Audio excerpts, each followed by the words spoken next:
आइए सुने कार्यक्रम हवा महल।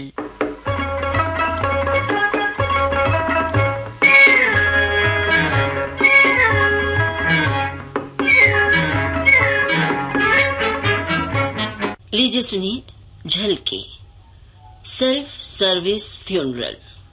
इसके लेखक हैं दिलीप सिंह और निर्देशक कमल दत्त।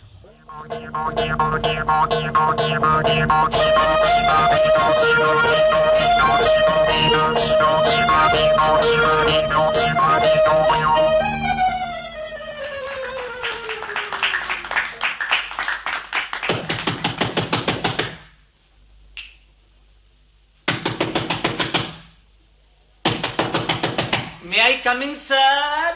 अरे आओ आओ राकेश, अंदर आओ। Thank you sir, thank you sir. Sir वो ऑफिस में आपके कमरे में आने से पहले आदत है ना पूछने की, मे आई कमिंग सर, इसलिए पूछ लिया सर। सर आपको याद होगा आपने कहा था कि किसी दिन घर आना, इसलिए मैं आज आ गया हूँ सर। बैठो बैठो बैठो। Thank you sir. अरे सर वाह, very good sir, very good.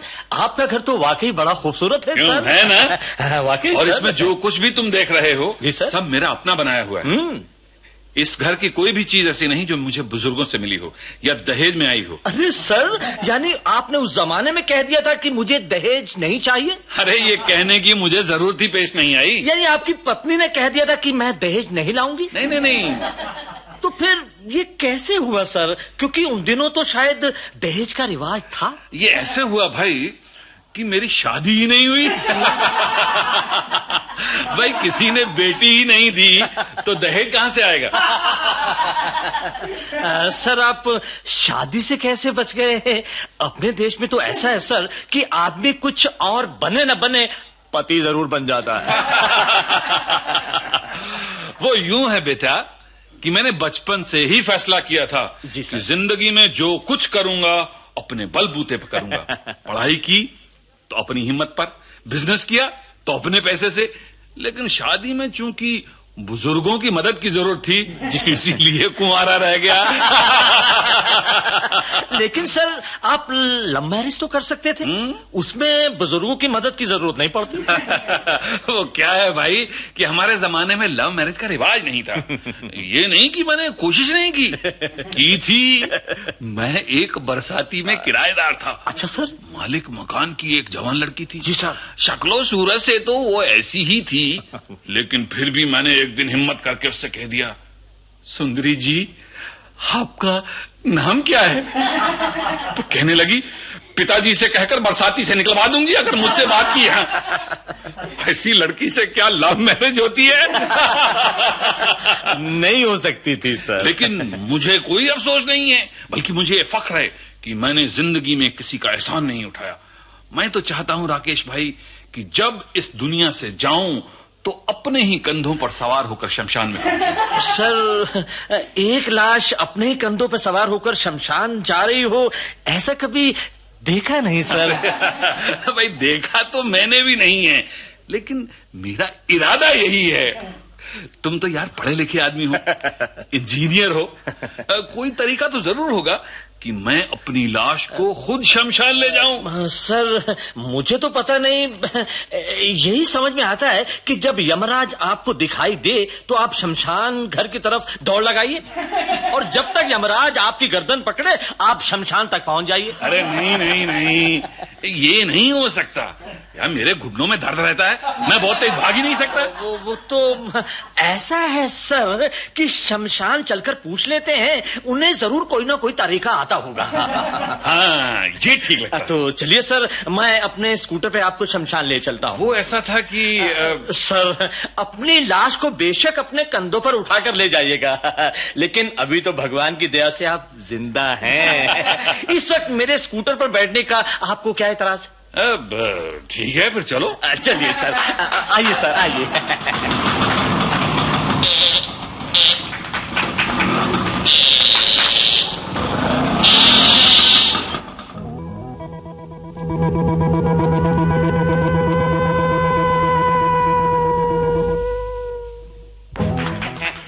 लीजिए शमशान आ गया सर। अरे यार यहाँ तो उल्लू बोल रहे हैं। एक्सक्यूज मी सर, शमशान में उल्लू नहीं बोलेंगे तो क्या फिल्मी संगीत होगा? आइए, वो देखिए सामने पंडित जी बैठे हैं, उनसे पूछते हैं। चलो आइए सर, आइए।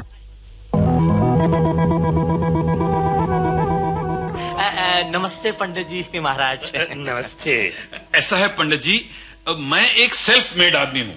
मैं चाहता हूँ कि मरने के बाद भी किसी का एहसान न लूं।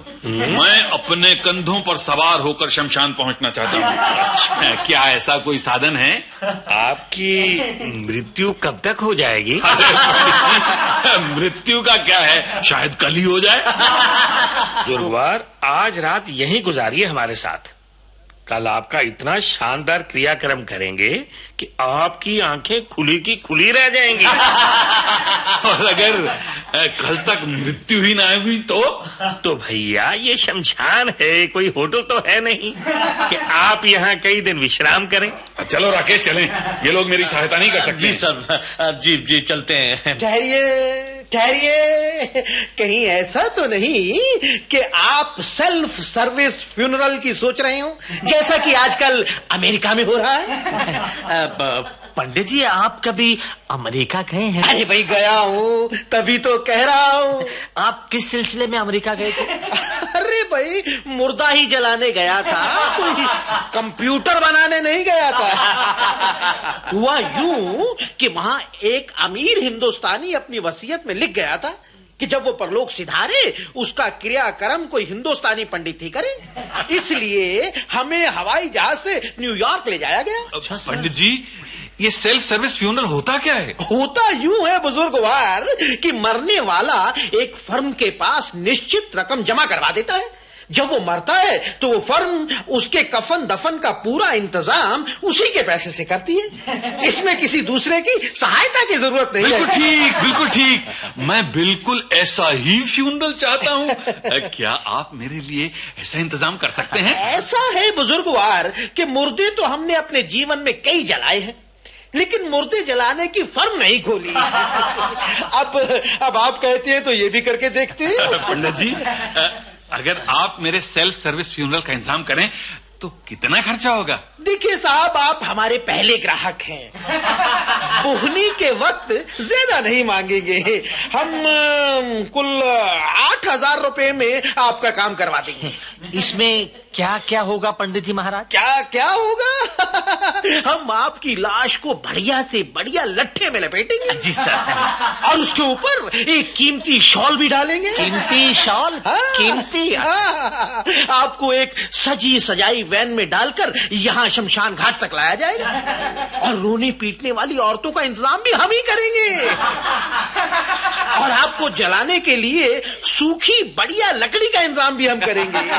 आपके जल जाने के बाद एक बड़ा आदमी आपको गुणवान साबित करेगा। पर पंडित जी, मुझे क्या पता कि आप जिस लट्ठे में मुझे लपेटेंगे वो बढ़िया ही होगा। बुजुर्गवार, हाथ कंगन को आरसी क्या, आप उसी वक्त हाथ लगाकर देख लेना। हाथ लगा के? अच्छा ये बताओ, रोने पीटने के लिए तो आमतौर पर घर की औरतें होती हैं, किराए की औरतें कुछ अच्छी नहीं लगेंगी। अरे साहब, ये घर की औरतों का रोना भी कोई रोना होता है? अरे साहब, ये घर की औरतों का रोना भी कोई रोना होता है? बहुत ही बेसुरे वैन करती हैं। और ये किराए की औरतें हाँ, जब रोएंगी तो यूं लगेगा कि जैसे राग कतारा गाया जा रहा है। तो पंडित जी, आप पता कैसे लगाएंगे कि मेरी मृत्यु हो गई? भाई साहब, जब फर्म खोली है तो काम तो करना ही होगा। मेरा एक आदमी रोज सुबह शाम आपके घर जाया करेगा और देख के आया करेगा कि आपकी मृत्यु हो गई या नहीं। अरे वाह, फिर तो ठीक है, मुझे आपकी तजवीज मंजूर है। ये लीजिए 8,000 रुपए। गिन लीजिए पंडित जी। अब मेरे क्रियाक्रम में किसी चीज की कमी नहीं होनी चाहिए। अरे साहब, कमी का तो सवाल ही पैदा नहीं होता। बेहतरीन किस्म का क्रियाक्रम करेंगे आपका। आखिर हमें भी तो अपने बिजनेस को आगे बढ़ाना है। चलो राकेश, चले। आइए सर। थैंक यू पंडित जी। धन्यवाद पंडित जी। आप भी करवाते जाइए, मैं बाद में आऊंगा।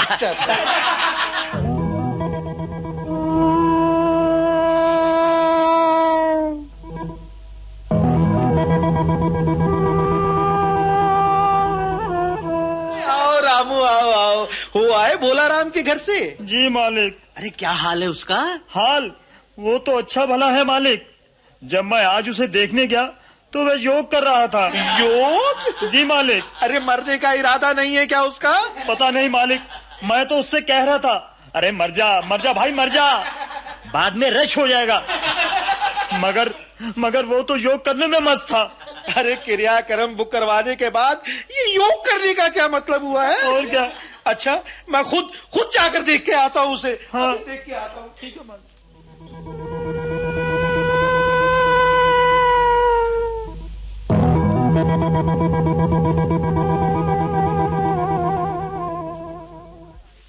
आइए आइए पंडित जी।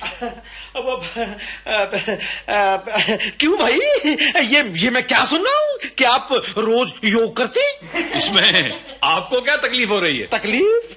आप जानते हैं आपके लट्टा रोज कितना महंगा हो रहा है। अरे पंडित जी, लट्ठे के महंगे होने का मेरे मरने से क्या ताल्लुक? लीजिए, आप भूल गए? अरे मरने के बाद आपको बेहतरीन लट्ठे में ही तो लपेटना है। ठीक है, लेकिन मैं खुदकुशी तो नहीं कर सकता भाई, मौत तो अपने वक्त पर ही आएगी ना। भाई साहब, यहाँ हर चीज के भाव दिन ब दिन बढ़ते चले जा रहे हैं। लट्ठा महंगा हो रहा है, शालें और महंगी हो रही हैं, और लकड़ी के भाव आसमान को छू रहे हैं, और घी तो मार्केट में मिलता ही नहीं है, और सामग्री उसका भाव तो पूछो ही मत। और आप है कि जिए पे जिए चले जा रहे हैं। भाई मौत तो मेरे हाथ में नहीं है। ये तो आपको क्रियाक्रम बुक करवाने से पहले सोचना चाहिए था ना।